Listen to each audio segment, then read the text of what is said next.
मौजूदा दौर में बनिए नौ इंसान अपनी बका के हवाले से मकामी, इलाकाई और आलमी सतह पर पेश आने वाले सबसे अहम मसले मौसमियाती तब्दीली से नबरदाज़मा है। मौसमियाती तब्दीली बुनियादी तौर पर आलमी दर्जा हरारत में इजाफे को कहा जाता है। मौसमियाती तब्दीली की चंद बुनियादी वजूहात में दर्जा हरारत बढ़ाने में मावन गैसेज मसलन कार्बन डाइऑक्साइड और मीथेन का बड़े पैमाने पर अखराज और जंगलात में नुमाया कमी होना है। दुनिया भर में 80% जहरीली गैसों के अखराज के जिम्मेदार G20 के ममालिक हैं, जबकि इनके बदतरीन असरात पाकिस्तान जैसे तरक्की पजीर ममालिक भुगत रहे हैं। बदकिस्मती से पाकिस्तान मौसमियाती तब्दीली से सबसे ज़्यादा मुतासर होने वाले ममालिक की दर्जा बंदी में 5वें नंबर पर है। पाकिस्तान को मौसमियाती तब्दीलियों से लाहक 5 बड़े खतरात में सैलाब, खुश्क साली और शदीद कहत साली, सतह समंदर में इजाफा, ट्रॉपिकल साइक्लोन और शदीद गर्मी की लहर यानी हीट वेव शामिल है। मौसमियाती तब्दीली की वजह से इमलाक, जानवरों और फसलों का नुकसान, बेहंगम नकल मकानी, भूखों अफलास और बीमारियों से अमवात में इजाफा भी देखने में आ रहा है। अस्सलाम वालेकुम नाज़रीन, आप देख रहे हैं नुक्ता एतराज़। मैं हूँ यशवीन जमाल। नाज़रीन, आपने खुसूसी रिपोर्ट देखी क्लाइमेट चेंज के हवाले से, जिसके अंदर हमने कुछ इन्फॉर्मेशन भी डाली थी और जो एक मौजूदा क्राइसिस या सिचुएशन का सामना हमें करना पड़ सकता था, जो कि बहुत हम शुक्रगुजारी के साथ ये बात कर रहे हैं कि वो टल गया है वो ख़तरा।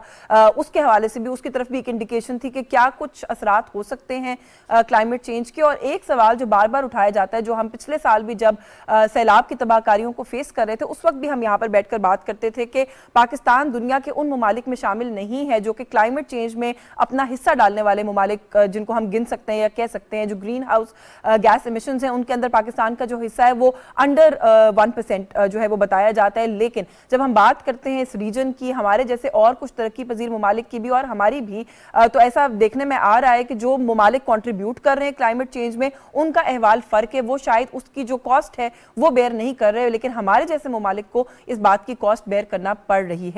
ये जो अभी साइक्लोन है बिपरजॉय, इसके हवाले से बात करें तो खतरा अल्हम्दुलिल्लाह इसका टल गया है। जो एक खदशा शुरू में इजहार किया जा रहा था कि शायद खुदा न खास्ता कराची हिट हो सकता है, लेकिन अब हमने देखा कि केटी बंदर का इलाका थोड़ा सा हिट हुआ, लेकिन जो ज्यादा इसका लैंडफॉल है, जो मुकम्मल हो गया लैंडफॉल अपना, वो भारतीय साइड पर गुजरात को हिट करके ये बताया जा रहा है कि साइक्लोन का लैंडफॉल जो है वो मुकम्मल हो चुका है और अब ये तूफान जो है ये एक डिप्रेशन में तब्दील हो जाएगा और जिस तबाहकारी का खदशा था कि खुदा न खास्ता हो सकती है, वो सारे खतरात जो है वो अब टल चुके हैं। थोड़ा सा इस पर बात करेंगे कि नुकसान नहीं हुआ, नकल मकानी एक बहुत बड़े पैमाने पे करनी पड़ी, कोशिश उसकी जो है वो की गई और की भी हुई भी। ये जो इसके इम्पैक्ट्स आते हैं इस तरह के क्लाइमेट चेंज से जुड़े हुए मामलात के, इन पर बात करेंगे। एट द सेम टाइम ये भी बात करने की कोशिश करेंगे कि जो ममालिक जिम्मेदार हैं उनको उनकी जिम्मेदारी का एहसास कैसे दिलाया जाए, जो ममालिक इसकी कॉस्ट बेयर कर रहे हैं उनके लिए प्लान ऑफ एक्शन क्या होना चाहिए। इस इशू पर बात करने के लिए हमारे साथ मौजूद है फॉर्मर डायरेक्टर जनरल है मिनिस्ट्री ऑफ क्लाइमेट के जावेद अली खान साहब। बहुत शुक्रिया सर आपका, आपके वक्त के लिए। And during the course of the programme बहुत सारी आज जो है वो दिन की अहम खबरें हैं, उन पर भी बात करेंगे, जिसमें पाकिस्तान मुस्लिम लीग नवाज के अगर हवाले से बात करें, उनकी इंटरनल पार्टी मीटिंग, उनके काउंसिल का इजलास हुआ है जिसके अंदर इंटर पार्टी इलेक्शंस हुए हैं, उनके हवाले से भी बात करेंगे। पाकिस्तान पीपल्स पार्टी कल कराची की मेयरशिप जो है वो जीतने में कामयाब हुई, उसके हवाले से भी बात करेंगे। At the same time of course जो माशी मामलात हैं, IMF से जुड़े जो मामलात हैं, इसहाक डार साहब ने कल जो कुछ गुफ्तगू की उसको लेकर अभी भी बहुत बात की जा रही है, उस पर भी बात करेंगे। उन इशूज पर बात करने के लिए हमारे साथ पाकिस्तान पीपल्स पार्टी से रुबीना कायम खानी साहिबा ने हमें ज्वाइन किया है। जमीयत उलमा इस्लाम से सीनियर सियासतदान है इस्माइल बुलेदी साहब हमारे साथ मौजूद होंगे और तजियाकार हैं। और कराची की अगर पॉलिटिक्स के हवाले से बात करें तो बहुत अरसे से कवर कर रहे हैं सीनियर सहाफ़ी हैं इम्तियाज़ फरहान साहब ने हमें ज्वाइन किया। मैं आप लोगों की तरफ भी आती हूँ, लेकिन पहले ज़रा जावेद अली खान साहब से गुफ्तगू का आगाज़ कर लें। सर, ये जो अभी खबरें आना शुरू हुई इस साइक्लोन के हवाले से, जैसे मैंने इब्तदाइये में कहा कि पिछले साल हमने मैसिव फ्लडिंग का सामना किया और उस वक्त भी हमने देखा कि पाकिस्तान ने मल्टीपल फोरम्स पर जाकर ये बात की कि पाकिस्तान कॉन्ट्रीब्यूटर्स में से नहीं है, तो पाकिस्तान उसकी कॉस्ट क्यों बेयर कर रहा है। अभी भी हमने देखा कि ये क्लाइमेट चेंज और यही चीज़ें हैं जो पीछे से फैक्टर बनती हैं, ये बुनियाद बनती हैं इस तरह के साइक्लोन्स की। शुक्र है कि नुकसान से हम बच गए, लेकिन थोड़ा सा जो इसके अंडरलाइंग फैक्टर्स हैं मैं चाहती हूँ हम उस पर बात करें। जरूर। देखें, अंडरलाइंग फैक्टर जो है, ये तो आपने जिस तरह ऑलरेडी फरमाया कि ये क्लाइमेट चेंज का इम्पैक्ट ग्लोबल है और ये हमारी मेकिंग नहीं है, लेकिन हम उसके असरात से बहुत शदीद हद तक मुतासिर हो रहे हैं। तो इनफैक्ट ये जो साइक्लोन आया था ये जो इसने जन्म लिया, ये ग्लोबल ये सी वार्मिंग की वजह से हुआ है। तो जब समुंदर में जिस तरह आपने बताया कि ये जो गैसेस हैं 5 जिनकी वजह से ग्रीन हाउस गैसेस की एमिशन से और हाई रेट ऑफ एमिशन से जो है ना ये पैदा होता है, जी तो उस तरह इसके असरात जो हैं ये जमीनों पर भी पड़ते हैं और हमारे पोलर रीजन पर भी पड़ते हैं, हमारे ग्लेशियर्स पर भी पड़ते हैं, इसी तरह समुंदर में भी पड़ते हैं। तो जब ये समुंदर में वार्मिंग शुरू होती है तो वहां से जो है ना वो ये साइक्लोन की फॉर्मेशन वहां से शुरू होती है और फिर विंड इसका जो है और प्रिवेलिंग विंड डायरेक्शन जो है वो उसको ड्राइव करता है उस रीजन की तरफ जहां पर जाकर जो है उसकी फॉल या लैंडफॉल होती है।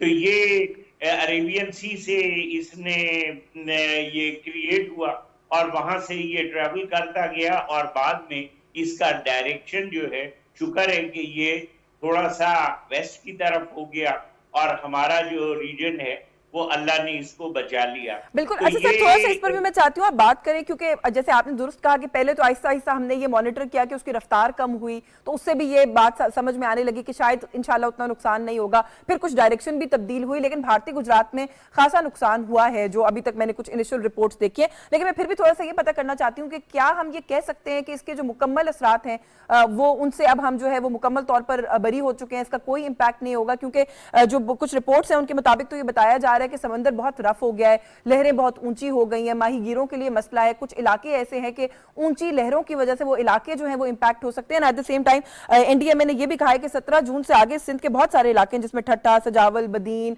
थरपाकर, ये तमाम वो इलाके जहां पे ज्यादा शदीद बारिशों का और तेज हवाओं का इम्कान है, तो फिर उससे फ्लडिंग और वो वाले इम्पैक्ट्स का भी क्या खदशा होगा? यकीनन होगा।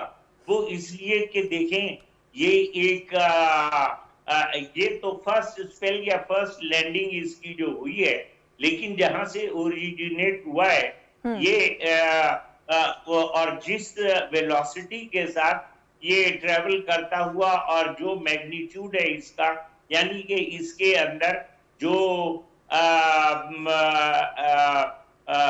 हेवी कंसेंट्रेशन है उस कॉम्पैक्ट विंड की, जो कि रिल पूल की तरह अंदर वो सफर कर रहा है, तो वो जब जाकर हिट हुआ है तो उसके आप ये समझ लें कि मेन जो थ्रस्ट था वो तो टल गया है, लेकिन जो पेरिफेरियल एरिया है या जो पेरिफेरीज के इम्पैक्ट इसके आएंगे इसी डायरेक्शन में, वो तो डेफिनेटली 17 तारीख तक की जो प्रेडिक्शन है वो यही है कि ये विंड्स ने अपना इम्पैक्ट इनलैंड ट्रेवल करना है। मसलन देखें वो जो वार्निंग है वो सिर्फ कराची के लिए नहीं है, बल्कि पाकिस्तान के अंदर पंजाब और फ्रंटियर के हुदूद के अंदर तक जो है ना उसके इम्पैक्ट को एंटिसिपेट किया जा रहा है। हाँ। लेकिन साहली इलाका जो है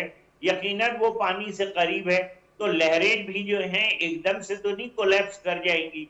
लहरें जो जेनरेट हुई हैं और वो जेनरेट का वो जैसे मैंने बताया कि मेन थ्रस्ट जो है वो शिफ्ट हुआ है, लेकिन उसका बिहेवियर उसके अंदर जो वो मीलों दूर से चलती चली आ रही है वो तो अभी उसने पहुंचना है ना। हाँ। तो जब वो पहुंचेगी तो वो अपनी स्पीड के साथ या वेलोसिटी, अगर जैसे कहते हैं कि मरा हुआ हाथी भी 1.25 लाख का होता है जी। तो मतलब मुझको इससे ज्यादा बेहतर मुहावरा या वो समझ में नहीं आ रही है बात कि आप ये सोचें कि एक चीज जिसकी के इतना सीरियस मैग्नीट्यूड था तो वो एकदम से कोलैप्स तो नहीं करेगा। बिल्कुल, वो डिप्रेशन में अगर कन्वर्ट भी होगा तो उसका फिर भी कोई ना कोई इंपैक्ट होगा। सर आखिर में ब्रीफली थोड़ा सा ये कमेंट कर दीजिए कि ये हुकूमत जब आई, ये जमातें जब इक्तदार में आई तो सैलाब की वजह से जो तबाहकारियां फेस करना पड़ी, हमने देखा कि इंटरनेशनली उसकी बहुत एग्रेसिव डिप्लोमेसी की गई, दुनिया को बताने की कोशिश की गई कि हमने क्या फेस किया है। अक़वाम मुत्तहिदा के जो सेक्रेटरी जनरल है उनको बुलाया गया, COP27 का जो फोरम है उसको यूटिलाइज किया गया। मजीद क्या कुछ किया जा सकता है दुनिया को ये बात बावर कराने के लिए कि हम इसमें कोई हिस्सा नहीं डालते? मैं यकीन आपके इस प्रोग्राम के तवस्सुत से ये बात करना चाहता हूँ कि हमेशा सबक सीखना चाहिए। हाँ। और फिर हम तो फिर बार बार और बारहा मुतासिर हो रहे हैं। तो इसलिए जो जरूरी बात है वो ये है कि आप वजह देख लें, हम कोस्टल रीजन पे या वो जो लो लाइंग फ्लडेड एरिया है उसके अंदर हमारी आबादी इतनी बुरी तरह से हर दफा मुतासिर होती है, और इतनी, जैसे आपने फरमाया था, इतनी ह्यूज उसमें नकल मकानी होती है। तो क्या ये जरूरी नहीं है कि इसमें जो वल्नरेबल एरियाज हैं या वल्नरेबल सेटलमेंट्स हैं उसको मैप आउट किया जाए, उसकी इंटेंसिटी को मैप आउट किया जाए, उसको जहां रिलोकेट करने की जरूरत है, जो मोस्ट सीरियसली वल्नरेबल हैं, जो बारहा मुतासिर होते चले जा रहे हैं, उनको फिर आप रीसेटल करें, नए सेटलमेंट्स बनाएं, उनके मतलब इसको बहुत डीप स्टडी करके और इस सारे इम्पैक्ट को एक कॉम्प्रिहेंसिव प्लान बनाने की जरूरत है, जिसके अंदर के मरकजी हुकूमत से लेकर सूबाई हुकूमत और डिस्ट्रिक्ट लेवल पर सारी अरेंजमेंट जो है वो उसको कॉम्प्रिहेंसिवली, और मैं बताऊं वैसे कि यूएन हैबिटेट जो है या पूरा यूएन सिस्टम जो है, इसके अंदर गवर्नमेंट ऑफ सिंध के साथ बहुत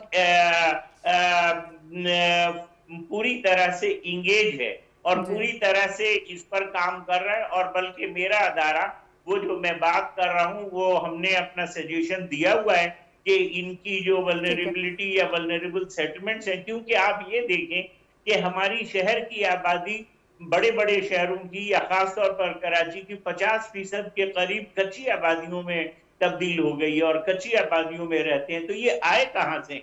ये इन सारी चीजों का बड़ा मैसिव इम्पैक्ट है, और जैसे आपने कहा कि इन पे काम करने की जरूरत है। बहुत शुक्रिया आपका जावेद अली खान साहब, आपने वक्त दिया कि इस हिस्से में कोशिश है कि जब तक ये इश्यूज रिजॉल्व नहीं हो जाते इन पर बात करते रहना चाहिए। और क्लाइमेट चेंज की जो वजारत है वो शहर रहमान साहिबा की क़यादत में, सरबराही में बहुत अग्रेसिवली इन इशूज़ के ऊपर हम देख रहे हैं कि काम कर रही है, और इंटरनेशनली जो मौक़िफ़ है पाकिस्तान का उसको रिकगनाइज किया जा रहा है। लेकिन जैसे वो कहते हैं कि हमेशा there is room for more improvement, और गुंजाइश होती है मजीद काम करने की और बेहतरी की, क्योंकि ये कुछ इस तरह के नेचुरल डिजास्टर्स हैं कि जिनको नहीं रोका जा सकता अनलेस कि हम अपने आप को इन ऑर्डर ना करें, और दुनिया के वो ममालिक जो खास तौर पे इसमें कंट्रीब्यूट करें वो अपने हाउस को इन ऑर्डर ना करें। मुझे एक ब्रेक लेनी है, ब्रेक से वापस आएंगे तो जो मैंने इब्तदाई में कुछ और इशूज आपके सामने रखे और जो मेरे साथ दीगर मेहमान शख्सियात हैं उनके साथ उन इशूज पर बात करेंगे। हमारे साथ रहिए।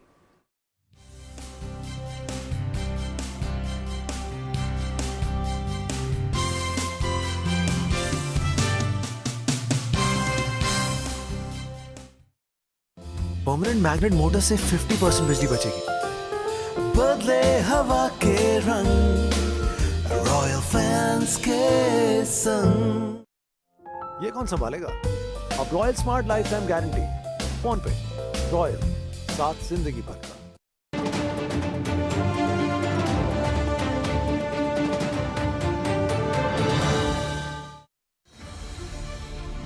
मैं भी आप सब में से बहुत सौ की तरह पाकिस्तान टेलीविजन को देख कर बड़ा हूँ।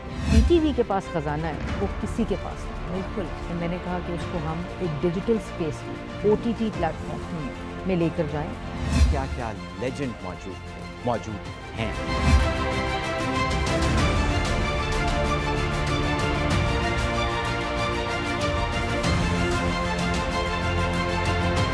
सब्सक्राइब कीजिए और एंजॉय कीजिए एक बेशुमार खजाना एंटरटेनमेंट का।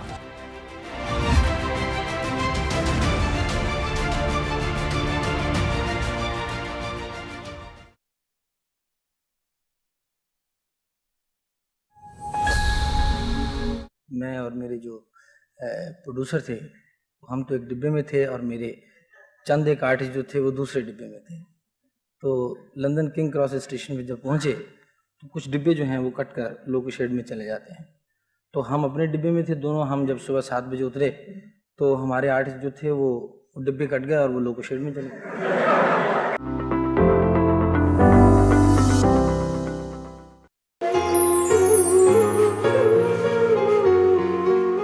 प्रोग्राम राह हिदायत में हम इस बार कोशिश कर रहे हैं कि बात करें ख़वातीन के मसाइल पर।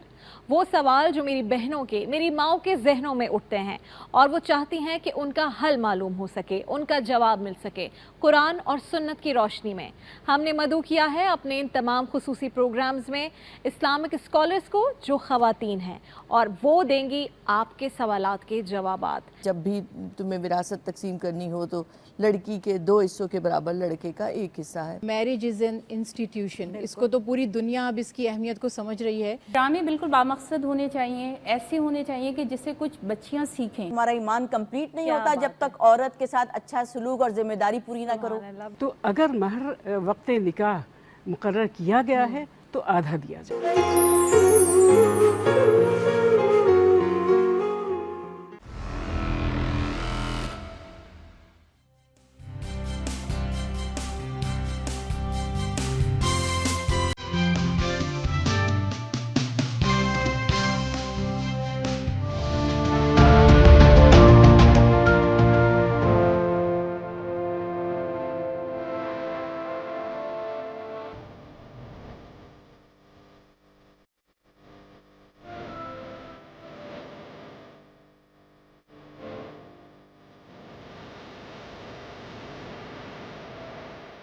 पीपल्स पार्टी का जो एजेंडा है वो बिला तफरीक खिदमत का है और इंशाल्लाह कोशिश ये करेंगे कि कंसेंसस बिल्ड करके कराची के हर इलाके में काम किया जाए।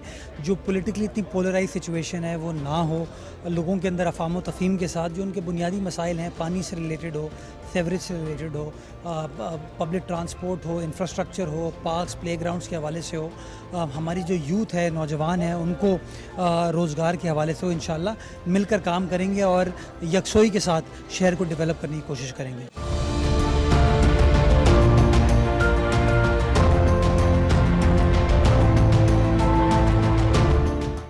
बिस्मिल्लाहिर्रहमानिर्रहीम, अस्सलाम वालेकुम। मैं कराची से लेके कश्मीर तक का आवाम का शुक्रगुजार हूँ कि इन्होंने पाकिस्तान पीपल्स पार्टी पे एतमाद का इज़हार करते हुए मैं ना सिर्फ इलेक्शन जितवाया मगर आज जो मेयर का, डिप्टी मेयर का, चेयरमैन का, डिप्टी चेयरमैन का, टाउन्स के जो इलेक्शंस हुए उसमें सारे के सारे तमाम 100% अपने पाकिस्तान पीपल्स पार्टी को जितवाए हैं।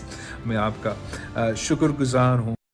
जी वेलकम बैक नाजरीन। आपने देखा कि बिलावल भुट्टो जरदारी साहब जो है वो जिस ग्रेटिट्यूड का इजहार कर रहे हैं कि जो तमाम मेजर नशिस्तें हैं या ओहदे हैं वो सभी के सभी पाकिस्तान पीपल्स पार्टी जीतने में कामयाब हो गई। और मेयर कराची की अगर बात करें तो इस वक्त तक भी हम देख रहे हैं कि जमात इस्लामी की तरफ से कहा जा रहा है कि हम मुस्तरद करते हैं, हम नहीं मानते। जो मेयर कराची का इलेक्शन है उसको चीफ इलेक्शन कमिश्नर को खत लिखने की बात की गई। हाफिज नईमुर रहमान साहब ने कहा कि अगर मैं अपनी ऑप्शंस की बात करूं तो ईवान, अदालत, सड़क, ये सारी ऑप्शंस हमारे पास मौजूद हैं। हम हर ऑप्शन को एग्जॉस्ट करेंगे लेकिन इस इंतखाब को नहीं मानेंगे। तो थोड़ा सा इस इशू पर भी बात करेंगे। एट द सेम टाइम जैसे मैंने इब्तदाइये में कहा था कि पाकिस्तान मुस्लिम लीग नवाज की काउंसिल इजलास हुआ आज इस्लामाबाद में और मुस्लिम लीग नून के जो इंट्रा पार्टी इलेक्शंस हैं वो हुए, जिसके तहत हमने ये जो खबरें अभी तक हमारे सामने आ रही हैं उसमें हमें ये बताया जा रहा है कि काउंसिल ने शहबाज शरीफ को आइंदा 4 साल के लिए बिला मुकाबला पार्टी का सदर मुंतखब किया है। मरियम नवाज शरीफ साहिबा चीफ ऑर्गेनाइजर और सीनियर नायब सदर मुंतखब हुई हैं। एहसन इकबाल साहब मुस्लिम लीग नवाज के जनरल सेक्रेटरी जो है वो मुंतखब हुए हैं। मरियम औरंगजेब साहिबा सेक्रेटरी इत्तलात मुंतखब हुई हैं और इसहाक डार साहब को ओवरसीज और बैनुल अक़वामी उमूर का सदर जो है बिला मुकाबला मुंतखब किया गया। एट द सेम टाइम अता तारड़ साहब जो है वो भी डिप्टी सेक्रेटरी जनरल मुंतखब हुए हैं पाकिस्तान मुस्लिम लीग नवाज के। तो ये इंट्रा पार्टी इलेक्शंस के हवाले से भी बहुत बात की जा रही थी कि पार्टी के अंदर इंतखाबात नहीं होते, तो हमने देखा कि ये इलेक्शन जो है इनका सिलसिला भी हुआ। इस पर भी बात करेंगे। जो मैंने इब्तदाई में बताया था हमारे से जो मेहमान शख्सियात हैं उन्हें गुफ्तगू में शामिल करते हैं। मैं पहले रुबीना अगर आपसे आगाज कर लूँ, ये जो मेयर कराची वाला मामला है मैं थोड़ा सा इस पर आपसे आपकी राय लेना चाहती हूँ। जमात इस्लामी वाले तो लोग ये कह रहे हैं कि 30 से 31 अराकीन जो हैं उनको गायब करवा दिया गया, धांधली की गई और किसी भी सूरत हम इस इलेक्शन को मानने को तैयार नहीं है, हम मुस्तरद करते हैं। तो हमने ये देखा कि पाकिस्तान में किसी भी सतह पर किसी भी लेवल का इलेक्शन हो, धांधली का शोर मच जाता है फौरन से।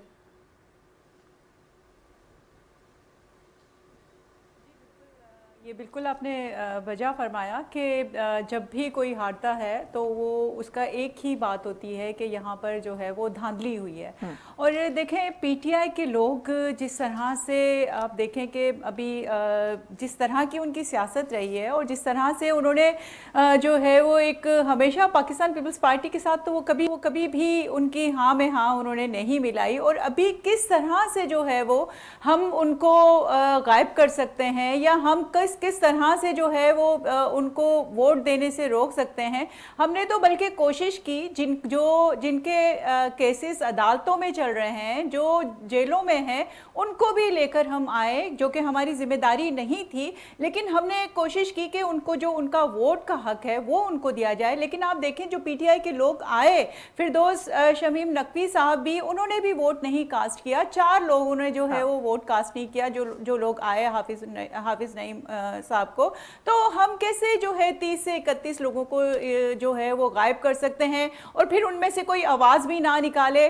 तो मतलब ये तो आज के दौर में मैं समझती हूँ कि एक मुज़ाहिका खेज़ बात है और एक मुज़ाहिका खेज़ जो है इल्ज़ाम है।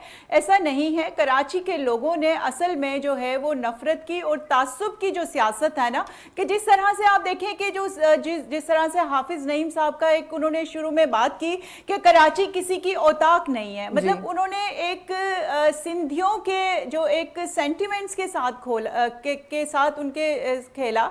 और जिस तरह से उन्होंने ये बात की, मतलब सिंधी, मैं ये कहूँगी सिंध वो सूबा है जिन्होंने इतना बड़ा दिल करके जब पाकिस्तान बना तो उस वक्त जो है वो महाजिरों को जो है वो अपने सिंध में जगह दी। जबकि आप देखें कि जो कराची में खासतौर पर जो लोग आते हैं, जो बसते हैं, वो पूरे उसको मिनी पाकिस्तान कहा जाता है। तो ये सिंध का हिस्सा है, लेकिन ये सिंधियों का दिल है कि जिन्होंने जो है वो इतना बड़ा जो है वो ज़र्फ का मुजाहिरा किया हमेशा। और अभी भी जो है वो देखें कि हमने यही कहा है कि चार्टर ऑफ कराची की बात करते हैं। अब मेयर बन चुका है। अब आप ये जो एक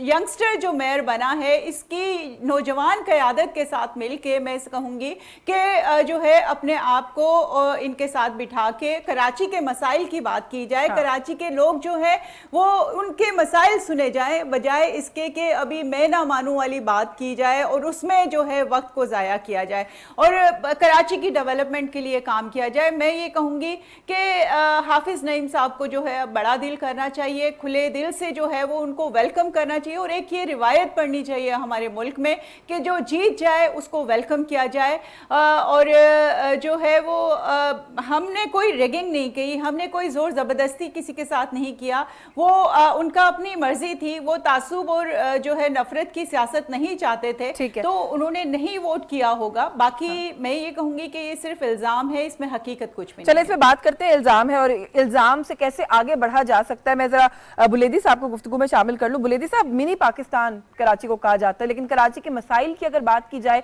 तो जो बात अभी रुबीना कर रही थी उसी से अगर रिलेट कर लूँ कि हमेशा ये भी समझा जाता है कि कराची को बहुत सारी इंपॉर्टेंट चीज़ों के अंदर नज़रअंदाज किया जाता है। डोंट यू थिंक कि अब ये वक्त आ गया है कि कराची के मसाइल के ऊपर बात करनी चाहिए? और पाकिस्तान तहरीक इंसाफ जैसी जमात, शाह महमूद कुरैशी साहब जो है वो ये फरमा रहे हैं कि पाकिस्तान पीपल्स पार्टी तो जीत गई लेकिन जमहूरियत हार गई। तो ये जो रिवायत है कि सियासतदान जहां कोई जीत जाता है, दूसरी तरफ से ये शोर मचा दिया जाता है कि धांधली हो गई और जमहूरियत की हार हो गई। बिस्मिल्लाहिर्रहमानिर्रहीम। बड़ी मेहरबानी, आपने मुझे फोन पर ले लिया और यहाँ नेट भी काम नहीं कर रहे हैं, मैं माजरत चाहता हूँ कि ये जो मौजू पर आपने बात की, मैं समझता हूँ कि कराची के जो मामलात हैं अभी नहीं है, शुरू से लेकर अभी तक कितनी दफा पीपल्स पार्टी की हुकूमत कराची में रही है और वो बाकायदा 15-20 साल से यकी बाद दीगरी वजीर आला खुद है। देखिए कराची का जो सफाई का मामला है, कराची का ट्रैफिक का मामला है, कराची के बेरोजगारी का मामला है, कराची में लैंड माफिया का मामला है, कराची में बत्ताखोरी का मामला है, तो ये रोज बरोज तेज होते जा रहे हैं। और पीपल्स पार्टी की क़यादत ने अभी तक कराची में, आप इसके मुनासिबत से लाहौर को आप मुआवजा करें कि लाहौर में ये जो 2-3 हुकूमतों ने वहाँ ऐसा काम किया कि लाहौर के सड़कों को देखो तो इंसान को लंदन की सड़कें याद आती है। लेकिन कराची का जो पाकिस्तान का दिल भी का वो सरमायाकारी के हवाले से, तो कराची की जो हालत है तो वो काबिल राम है। अभी जहाँ तक जो बल्दियाती इलेक्शन के हवाले से, मेयर के इलेक्शन के हवाले से जो आप बात कर रहे हैं, मेरी मैडम ने जो बात की, मैं इसको इत्तेफाक नहीं करता हूँ। वहाँ जोर जबरदस्ती से वाकई जो महमूद कुरैशी ने कहा कि मेयर तो पीपल्स पार्टी तो जीत गया, जमहूरियत हार गई, ये तो अभी नहीं, यहाँ जब तक लोगों को ये मुदाखलत इलेक्शन में होती है, जब साफ शफाफ इलेक्शन होते नहीं है, और कराची में तो 2 दफा अगर कोई ये समझे कि कराची में अक्सरियत नहीं है, तो 2 दफा मेयर कराची का जमात इस्लामी पहले रहा है। इसका माना है कि कराची में, और अगर जमात इस्लामी और PTI के वोटों को आप काउंट करें तो कोई अंधा भी कहता है कि इसमें जोर जबरदस्ती या ब्लैकमेल नहीं, लेकिन सर अगर कोई जमात माजी में इलेक्शन जीतती रही हो या किसी ओहदे पर आती रही हो, तो ये जमानत तो नहीं होती इस बात की कि सारी उम्र वही जमात आती रहेगी। लोग अपना फैसला बदल भी सकते हैं, और अगर एक जमात के अरकान वोटिंग वाले दिन नहीं आते तो इसमें जो जीतने वाली जमात है सर, उसका क्या कसूर है? मैं समझता हूँ कि ये बिल्कुल उनको धमकी दी गई होगी, उनको अगवा किया गया होगा, और उसमें 2 पार्टियां PTI और उनकी तादाद जो है ना इतने ज्यादा थी कि वो अब्दुल वहाब का जीतना नामुमकिन था। चले फिरदौस शमीम नकवी जो है पोलिंग स्टेशन पर खड़े रहे, अगवा नहीं हुए थे, लेकिन उन्होंने फिर भी वोट कास्ट नहीं किया। इम्तियाज फरहान साहब मुस्कुरा भी रहे, मैं उनसे पूछ लेती हूँ, सर क्या हुआ है कराची में? ये जो इलेक्शन हुआ है इसको अब कंट्रोवर्शियल बनाने की हर तरफ से कोशिश की जा रही है। यूर सीनियर जर्नलिस्ट, आप कवर करते हैं कराची की पॉलिटिक्स को, क्या हुआ है कराची में इस इलेक्शन के दौरान? मेरी आवाज सही आ रही है? जी बिल्कुल ठीक आ रही है सर। बिस्मिल्लाहिर्रहमानिर्रहीम। देखें यशमीन, इसको 3 मरहलों में हम डिवाइड करें, अगर मुझे आप मौका देंगी। जी जी। एक तो ये है कि जो एग्जिस्टिंग लॉ है या एक्ट है, बल्दियाती एक्ट, इस वक्त जो मुरव्वजा, उसके तहत ये इंतखाबात हुए, उसके तहत शो ऑफ हैंड भी है। सिर्फ एक अमेंडमेंट हुई थी जो लेजिस्लेशन की सिंध असेंबली ने, और उसमें यह हुआ कि अनइलेक्टेड है वो भी हाउस के अंदर मेयर और डिप्टी मेयर या चेयरमैन और वाइस चेयरमैन का इलेक्शन लड़ सकता है। उसका एग्जिस्ट यानी कि एक उसके अंदर लेजिस्लेशन हुई। अब इसको 2 हिस्सों में देखें, 9 मई से पहले और 9 मई के बाद। 9 मई से पहले की जो सिचुएशन थी वो इस तरह थी कि PTI इनके साथ, जमात इस्लामी के साथ ना जाने का उन्होंने ऐलान किया था। अली हैदर जैदी जी जो कि सूबाए सिंध PTI के सदर थे, उनका स्टेटमेंट रिकॉर्ड पर मौजूद है। और एक आपने देखा होगा कि हलीम आदिल शेख जो मौजूदा सदर है PTI के और रुकन असेंबली भी हैं, उनका एक वीडियो मैसेज वायरल हुआ था। उसमें उन्होंने कहा था कि हम ऐसे काफले, कुछ आगे पीछे अल्फाज हो सकते हैं, हम ऐसे काफले का मुसाफिर क्यों बने कि जो हम किसी नशिस्त पे ना बरा जमानो, यानी उस वक्त PTI से बिल्कुल अलहदगी का, यानी उसकी हिमायत न करने का PTI ने ऐलान किया था कि हम जमात का हिस्सा नहीं बनेंगे। और अली हैदर जैदी ने तो इससे आगे एक बात कही थी कि जब तक जमात इस्लामी की लीडरशिप हमारी लीडरशिप के खिलाफ जो उन्होंने स्टेटमेंट दिए उससे ऊपर माजरत नहीं करेगी तो हम इस बात को आगे नहीं बढ़ाएंगे। ये थी 9 मई से पहले की बात। अब 9 मई के बाद की बात ये आई कि लियाकत मनोज साहब और खुद हाफिज नईमुर रहमान साहब जो कैंडिडेट लाहौर में गए और PTI के चेयरमैन से उन्होंने मुलाकात की। PTI के चेयरमैन ने एक लेटर जारी किया जिसमें जो UC चेयरमैन और वाइस चेयरमैन थे उनको पाबंद किया गया कि वो जमात इस्लामी के साथ यानी कि उसके कैंडिडेट की हिमायत करेंगे। अब उस तरह से जो इस्माइल बुलेदी साहब कह रहे हैं तो उस तरह से 192 या 193 बनते हैं। लेकिन अब यहाँ पर एक दूसरी बात शुरू हो गई कि पंजाब असेंबली में जब जो मामला आया था और सुप्रीम कोर्ट की जो जजमेंट मौजूद है कि चौधरी शुजात ने इसी तरह का खत लिखा था, और जब वो मजारी साहब ने पढ़कर सुनाया था तो उसके बाद सुप्रीम कोर्ट ने ये कहा कि जनाब ये खत काबिल कबूल नहीं है, जो पार्लियामानी पार्टी फैसला करेगी वो फैसला माना जाएगा। और अभी तक PTI कराची की जो पार्लियामानी पार्टी है उसका कोई रेजोल्यूशन सामने नहीं आया। कोई रेजोल्यूशन उसका नहीं आया कि उसने हिमायत का ऐलान किया है। उसका एडवांटेज लिया वो जो अलहदा है, जो जिन्होंने 30 से 31 लोगों ने वोट नहीं डाले वो पाकिस्तान तहरीक मौजूद है। जी एक दूसरा आपको मिलेगा बड़ा मौका है कि सदर टाउन है सबसे कराची में रिच अगर टाउन कहेंगे तो वो सदर टाउन है, जिसमें बहुत अहम जगह आती है। इवन ये कि वजीर आला हाउस और ये गवर्नर हाउस भी उसमें आते हैं और तमाम रेड जोन। उसका जो अनअपोज हुआ है, चेयरमैन इलेक्ट हुआ है, वो है PTI का। उसके मुकाबले में था पीपल्स पार्टी का, गद्दी साहब चेयरमैन थे, कैंडिडेट थे चेयरमैन के, उन्होंने पार्टी पॉलिसी के तहत विड्रॉ किया। तो 9 मई से पहले की अगर बात देखेंगे तो PTI ने ऐलान कर दिया था कि वो नईमुर रहमान साहब को सपोर्ट नहीं करेंगे। अब उसके बाद जो फैसला आया जी उसके बाद जब ये फैसला आया चेयरमैन का, तो वो यहाँ पर डिवीजन हो गई। उसमें यही कहा गया कि मुख्तलिफ तावीलात सामने आई पीटीआई के चेयरमैन साहिबान की। और ये जो रुबीना एक बात कर रही थी, ये देखें, ये अभी हो सकता है मुझ पर भी कल इल्जाम लग जाए कि जनाब मैं किसी को सपोर्ट कर रहा था या मैं किसी को, लेकिन अभी तक इस तरह की कोई एक चीज रिपोर्ट नहीं हुई है, कोई चीज रिपोर्ट नहीं हुई है कि जिसमें इस तरह के कोई इल्जामात लगाए गए हों या कहा गया हो कि उन्हें अगवा किया। जी जी बिल्कुल, ये तो सारी वो बातें कोई किसी जराए से, किसी सहाफ़ी से, किसी सोर्स से ये बात कहीं सामने नहीं आई कि कराची में कोई इस तरह की सूरत हाल हुई। और रुबीना साहिबा, आपने बात बहुत अच्छी की चार्टर ऑफ कराची की। हमें बहुत सारे चार्टर्स की ज़रूरत है इस मुल्क में, बहुत सारी पुरानी और बिल्कुल इन जो बिल्ट प्रॉब्लम्स हैं उनको रिजॉल्व करने के लिए, लेकिन अनफॉर्चुनेटली बात वहाँ नहीं जाती। आप कराची में सूरत हाल को कहीं एग्रेवेट होता हुआ तो नहीं देख रही? क्योंकि जो मैंने अभी यहाँ कोट भी किया शुरू में, नईमुर रहमान साहब तो कहते हैं कि ऑप्शन बहुत सारी हैं, ईवान है, अदालत है, सड़क है, हम तो हर हद तक जाएंगे लेकिन मानेंगे नहीं इसको। देखिए, मैं यही कहूँगी कि पाकिस्तान पीपल्स पार्टी की आपने यशवीन माजी में भी सियासत देखी होगी, और जिस तरह से हम एक हमेशा जो है वो ख्वाह वो चार्टर ऑफ डेमोक्रेसी हो, चार्टर ऑफ इकॉनमी हो, चार्टर ऑफ कराची हो, या जो भी इस मुल्क की डेवलपमेंट के लिए बात हो, पॉजिटिव बात हो, वो पाकिस्तान पीपल्स पार्टी जो है वो करती है। और अब भी जो है हमारी यही कोशिश है कि जो ख़ास तौर पर हाफिज़ नईम साहब हैं और वो आए बैठे। अब देखें, इस चीज़ में सिर्फ और सिर्फ टाइम ज़ाया होना है।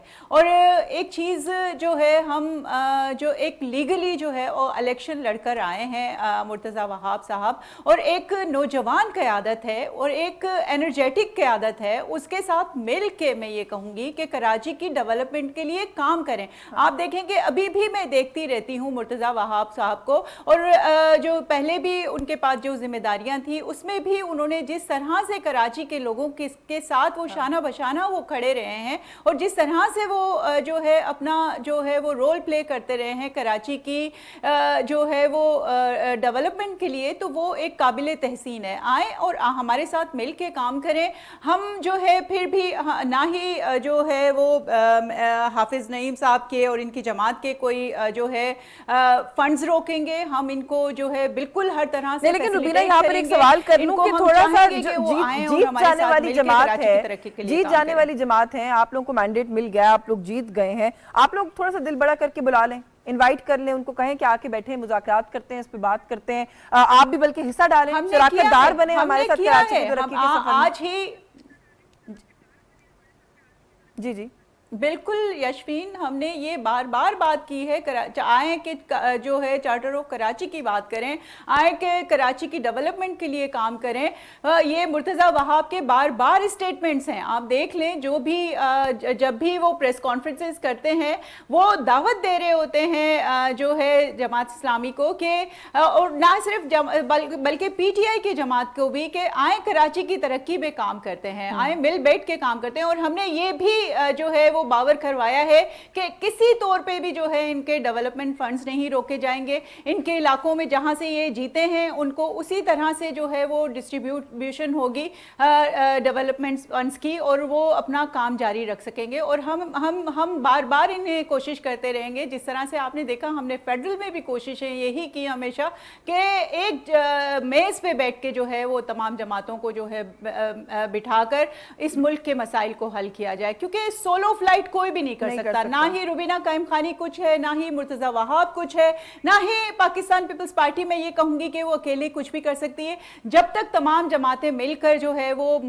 मुल्की मसाइल को हल करने की या सिंध के मसाइल को हल करने की बात नहीं करेंगे तो इस मुल्क के मसाइल का हल नहीं निकल सकता। तो ये तमाम जमातों को बैठ के बड़ा दिल करके, जिसका जो मैंडेट है उसको तस्लीम करके जो है वो उसको आके जो है वो आगे अपना अपना कंट्रीब्यूशन करनी होगी। मैं यही कहूँगी, क्योंकि एक मजहबी जमात है, मजहब मैं समझती हूँ यही रवादारी और खुले दिल का जो है वो सबक देता है, और वो यही कहता है कि हमेशा मुफाहमत की बात करता है मजहब।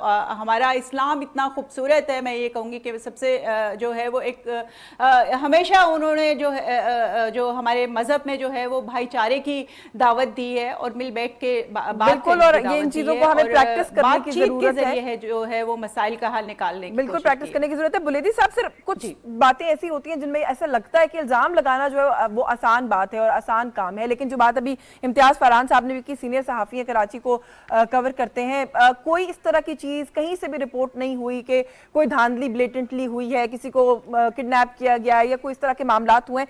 आप नहीं समझते एज अ सीनियर पॉलिटिशियन कि हर वक्त इस ब्लेम गेम में पड़े रहने से इस मुल्क के मसाइल हल नहीं होंगे? रुबीना बड़ी अच्छी बात करी है, सियासी जमातों को मिलकर बैठ के एक चार्टर ऑफ कराची, एक चार्टर ऑफ इकोनॉमी कर लेना चाहिए। अब वक्त आ गया है। तो मैं समझता हूँ कि हमारा सीनियर साहब ने जो बात की वो अपनी जगह उनका राय हो सकता है, लेकिन पीपल्स पार्टी को मैंडेट तस्लीम करनी चाहिए थी। दो पार्टियों को एहतियात था। इमरान खान ने जो एक फैसला किया, आपको पता है कि 9 मई के बाद इमरान खान के साथ जो कुछ हो रहा है वो तो हर जगह हो रहा होगा, कराची में भी, लाहौर में भी, पेशावर में भी। तो ये एक आयान है, एक जाहिर चीज है कि उनके मैंडेट को छुपाया गया और उनको जबरदस्ती हो या ब्लैक मेलिंग हो, बहुत सारे तरीके हो सकते हैं। दूसरी बात है कि हाफिज नईम अदालत गए, उन्होंने कहा कि जी इसमें हमारे पास सबूत मौजूद है और उसने बाकायदा अदालत को बताया, अदालत ने उनको यकीन दहानी की कि इस तरह कोई मसले नहीं होंगे और कुछ लोगों को दानिशतों पर घेराव किया गया। अभी पीपल्स पार्टी जो कह रहे हैं कि मैं एक काबिल एहतराम है हमारे मैडम जो बात कर रही है, सियासी बंदा है, लेकिन मैं समझता हूँ कि ये जो पीस पार्टी का तरीके वारदात है सिंध में, अंदरूनी सिंध में भी और इधर भी जो गुज़िश्ता अदवार में जो धांधली हुए सबको पता है। अभी जो बल्दियाती इलेक्शन में जो धांधली हुए, उनके लोगों को, एजेंटों को नहीं छोड़ा गया है, बहुत सारे केसेस इलेक्शन कमीशन में भी गए। तो मैं समझता हूँ कि अब्दुल वहाब साहब जो वो कहते हैं कि यंग है, नौजवान है, तो बिलावल भी यंग है और आपका वजीर आला मुराद अली शाह भी यंग है। तो ये नौजवानों ने कराची में क्या तब्दीली लाया है? सर काम तो करने दे, मौका तो दे। ओदा अब मिला, फंड्स अब जो है वो उनके कंट्रोल में आएंगे, एक मौका तो दे के देखें। और मैं समझती हूँ सर, आपको नहीं लगता, आप सीनियर सियासतदान हैं सर, हम मुसलसल मीडिया के प्लेटफॉर्म से ये कह रहे हैं कि सियासत में इल्जाम लगाने की इस रविश को तर्क कर दें, खत्म कर दें। कोई ऐसी चीज कराची के इलेक्शन में रिपोर्ट नहीं हुई है, लेकिन आप वजीर देंजी के पीछे से ब्लैकमेल किया गया होगा, तो इसका मतलब है कि हम पॉजिटिविटी चाहते ही नहीं है। मुझे मौका दे, मैं समझता हूँ कि बिल्कुल रफू की गई है और ये सर सबूत हो ना। आप तो फिर वही बात है, अभी जिन साहब का नाम आप ले रहे थे जो एक जमात के सरबराह हैं, आप तो उन्हीं वाले स्टाइल के ऊपर चल पड़े हैं कि बस ठीक है क्योंकि मैं कह रहा हूं तो इससे धांधली हुई है। मैं हकायक पर बात करता हूं, मैं जमात इस्लामी का सपोर्ट नहीं करता हूं, लेकिन जो मैंडेट है उनको छुपाया गया है। इनको आपको खुद रिजाइन करना चाहिए, उनको पिटाना चाहिए। सर आपके पास कोई सबूत है इस बात का? किस ग्राउंड पर आप ये कह रहे हैं? वो तो नहीं, हाफिज नईम ने प्रेस कॉन्फ्रेंस में हजारों सबूत पेश किया है, इल्जाम लगाया है। हाफिज नईम साहब की मैं बहुत इज्जत करती हूँ, उन्होंने भी सिर्फ इल्जाम लगाया है प्रेस कॉन्फ्रेंस में कि ये हो गया, मेरे 30 लोग उठा के ले गए, छुपा दिए, सबूत तो कोई नहीं है। वो एडियो भी मौजूद है, हर चीज है। मैं समझता हूँ कि उनको मिल बैठकर जो मैंडेट है उनको, वरना कराची में जमात इस्लामी असल बात पर अब आप आ रहे हैं सर, मिल बैठकर मसाइल का हल तलाश करें, इल्जाम तराशी से गुरेज करें। एक बड़ा अच्छा नॉर्मल इलेक्शन हुआ है, उसके अंदर भी बल्कि 2-3 जगह पे बदमजगियां हुई हैं जो कि नहीं होनी चाहिए, निकाल देनी चाहिए हमें ये चीजें अपने जमहूरी सिस्टम से। इम्तियाज साहब आप कुछ ऐड करना चाह रहे हैं? देखिए, ये जो इस्माइल बुलेदी साहब कह रहे हैं, ये अपनी जगह जाहिर है कि जो हाफिज नईम साहब के हवाले से देखा, लेकिन जो इलेक्शन कमीशन के पास पिटीशन गई है कि ये इतने लोग गायब हुए, तो वो जमात इस्लामी के लेटर हेड पर दी गई है। पीटीआई ने अभी तक कंप्लेन नहीं की। एग्जैक्टली। पीटीआई की जानिब से अभी तक कोई कंप्लेन नहीं आई है इस हवाले से। वो भी जमात इस्लामी के लेटर हेड पर इलेक्शन कमीशन को कहा गया है कि मेरे हामी 30 या 31 जो भी उसके अंदर तादाद दी गई है उनको गायब किया गया है या रोका गया है। That's a very important point. अभी तक वो एप्लीकेशन नहीं आई। नहीं, आप बड़ी इंपॉर्टेंट बात करें कि जिस जमात के लोग उठा लिए गए उस जमात ने तो कुछ नहीं कहा, लेकिन जो जमात हार गई वो जमात जाके कह रही है कि ये लोग जो है उठा लिए गए। अच्छा, ब्रीफ सा एक कमेंट कर दें बिफोर मैं आपसे एक और इशू पर भी बात करना चाह रही हूँ इम्तियाज साहब के, ये जो एक अनफॉर्चुनेट कुछ इंसिडेंट्स रिपोर्ट होते हैं इलेक्शन के दिन हमारे मुल्क के अंदर, कैसे सर इनसे छुटकारा हासिल होगा? कल भी वहां पे शेलिंग भी करनी पड़ गई, लाठीचार्ज भी करना पड़ गया, पथराव भी किया कारकुनान ने एक दूसरे के ऊपर। हम क्यों इस तरह की अदम बर्दाश्त अपने मुल्क की सियासत के अंदर इनकलकेट कर रहे हैं? पॉलिटिकल पार्टीज पे जिम्मेदारी आयद होती है इसकी? बिल्कुल, देखें, होती है। पोलिंग स्टेशन और जहां पर भी इज्तिमात हो वहां पर पीस अमन को कायम रखना सबकी जिम्मेदारी होती है।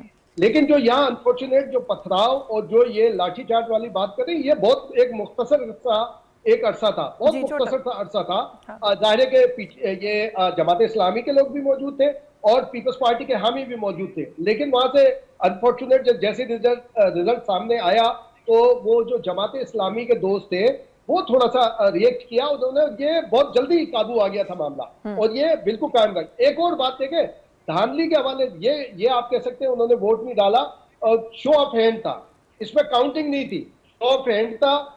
शो ऑफ हैंड में जाहिर है कि कोई इस तरह की धांधली वाला कोई ऐसा मामला हो नहीं सकता काउंटिंग के अंदर। शो ऑफ हैंड हुआ, सारी चीजें आगे गई। अब बात वही आती है जो अभी रुबीना कह रही थी, फिर इस्माइल साहब ने भी उसको एक्सेप्ट किया कि सबको मिलकर आगे जाना चाहिए। सईद गनी की 1 घंटे के बाद सिंध असेंबली के अंदर एक स्पीच थी, सिंध असेंबली के अंदर स्पीच में उन्होंने ये कहा, रिजल्ट के आने के बाद उन्होंने कहा कि हम सब जगह जाएंगे और सब जगह जाएंगे और सबको ऑन बोर्ड लेंगे। आज भी शजील इनाम मेमन ने बात की। अब बात यह है कि पाकिस्तान का सबसे बड़ा शहर है, वहां पे आगे बढ़ना चाहिए। और मैं एक जुमला मुतरजा के तौर पर एक बात कहता चलूं, जो रुबीना ने एक बात की थी कि वो ठीक है अनफॉर्चुनेट हाफिज नईमुर रहमान साहब को ऐसा नहीं कहना चाहिए था।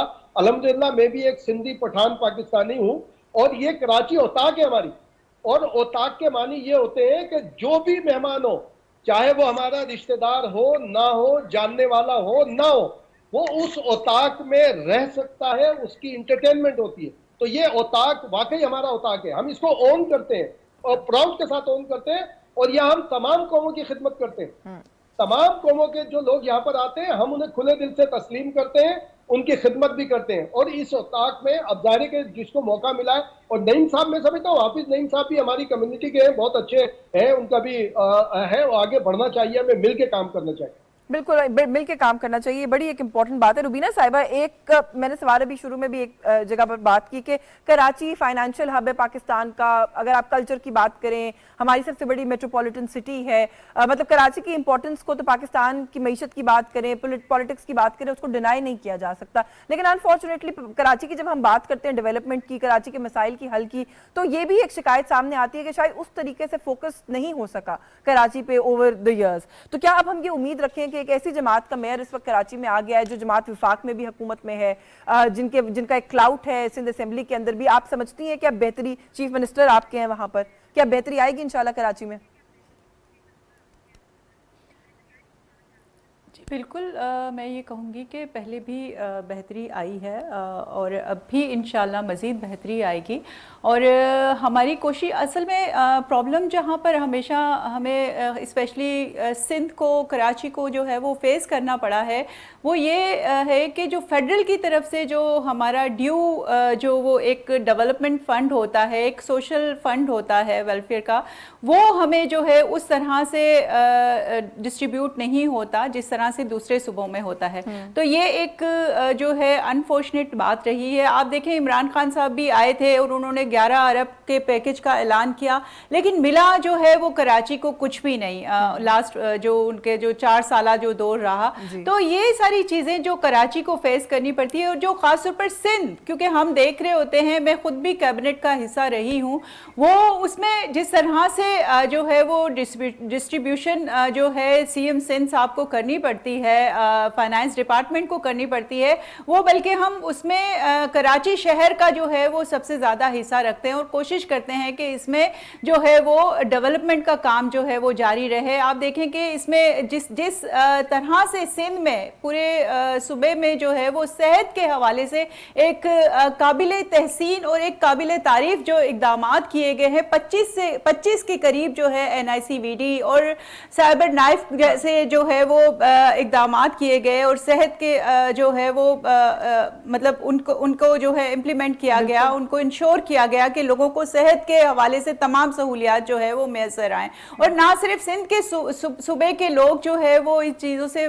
मुस्तफीद हो रहे हैं, बल्कि मेरे पास पूरे पाकिस्तान से जो है गंबट के लिए और जो है वो कराची के लिए जो है वो मुझे कॉल्स आती हैं कि वो जो है वो हमें वहाँ पर रिहाइश का बंदोबस्त कर दिया जाए ताकि हम वहाँ पे जाके आके इलाज किया जाए। तो वो जो मेरे अपने जानने वाले हैं जो मतलब गेस्ट के तौर पे हम उनको हमेशा वेलकम करते हैं और वो यहाँ से इलाज करा कर जाते हैं। तो ये बड़ी एक खुश आइंद बात है कि जो सिंध जो है ख़ासतौर पर शोबा सेहत में जो है वो पूरे पाकिस्तान में जो है इस लेवल की जो है फैसिलिटी नहीं है जो आज मैंने इसलिए ये सवाल किया ना कि अब क्योंकि वफाक में भी आपकी जमात जो है वो काम तो हो रहे हैं पीडीएम जमातों के साथ पाकिस्तान पार्टी इत्तेहाद में है, तो मैंने इसलिए ये सवाल किया कि हम उम्मीद कर सकते हैं कि बेटर कोऑर्डिनेशन होगी। अब अगर हम बात करें सूबे और विफाक के अंदर ये फंड्स वाले मामलात भी। इम्तियाज फरहान साहब, मैं थोड़ा सा एक आपसे एनालिसिस जरूर लेना चाहती हूँ इस सेगमेंट को वाइंड अप करने से पहले कि आपका तज्जिया क्या कहता है। पाकिस्तान पीपल्स पार्टी ने जिस तरह की कामयाबियां हासिल की हैं कराची में, सारी मेजर जो है वो पोजीशंस ले ली, सारी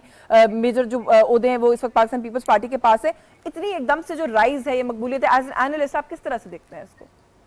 देखिए, मैं ये देख रहा हूँ कि अब पीपल्स पार्टी पे बहुत ज्यादा जिम्मेदारियां आ गई हैं, क्योंकि अब कोई एक्सक्यूज नहीं होगा इनके पास कि हमारे पास रिसोर्सेज नहीं है, और ये जहाँ बहुत बड़ा मौका मिला है और अगर इसको वेल तो कर लिया इस मौके को, अगर ये सर्विसेज के अंदर जो लोगों की तवक्कुआत आ गई हैं, एक आम शहरी भी इस बात को कह रहा है कि अब इनको काम करना पड़ेगा। अगर इन्होंने उसको फुलफिल नहीं कर पाए जो वादे प्रोमिस, तो इसी तरह का लॉस भी उठाना पड़ेगा पीपल्स पार्टी को कराची की सतह तक। तो इसलिए अब इनकी ज्यादा जिम्मेदारी है। मुर्तजा ज़ाहिर है कि यहीं पैदा हुए, यहीं खेले बड़े हुए हैं सारे, और इनकी वालदा का और इनके वालिद का खासतौर पर वहाब सिद्दीकी। हमें तो खुशी ये भी है कि हमारे सहाफ़ी का बेटा जो है वो मेयर बना है।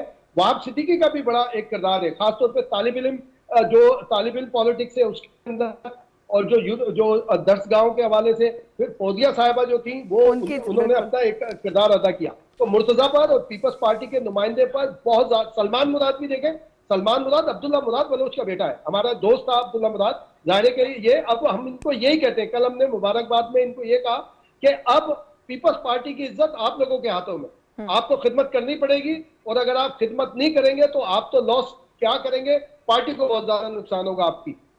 तो ये वो लोग हैं जिन जो भारी लेगेसी जो है उसका वेट भी कैरी कर रहे हैं एट द सेम टाइम, क्योंकि जैसे आपने कहा कि मुर्तजा वहाब साहब के हवाले से बिल्कुल ठीक है, फौजिया वहाब साहिबा की भी बड़ी कंट्रीब्यूशन है। सो लेट्स सी कि सूरत हाल कहाँ जाती है। हम यही उम्मीद करेंगे कि कराची के अंदर ये जो इस वक्त एक इशू, एक कॉन्फ्लिक्ट क्रिएट किया हुआ नजर आता है, इससे कोई वे आउट मिले ताकि किसी को सही में बैठकर काम करने का मौका मिल सके, बजाय इसके कि ये वक्त भी इसी बात में खर्च हो जाए कि आप लोगों को इत्मीनान दिलाते रहें कि नहीं कौन जीता कौन हारा, धांधली नहीं हुई। वक्त खत्म हो गया, वरना मजीद हम इन इशूज़ पर जरूर बात करते। बहुत शुक्रिया रुबीना कायम खानी साहिबा आपका, आपने प्रोग्राम में वक्त दिया। इस्माइल बुलेदी साहब बहुत शुक्रगुजार हूँ सर आपकी, आप प्रोग्राम में शरीक रहे। इम्तियाज फरहान साहब thank you so much for your time also, और जावेद अली खान साहब ने क्लाइमेट चेंज पर हमसे आज बात की हमारे इस प्रोग्राम में, उनके भी शुक्रगुजार हैं। नुक्ता इतराज से आज के लिए बस यही कुछ। इशफीन जमाल को इजाजत दीजिए, अल्लाह हाफिज।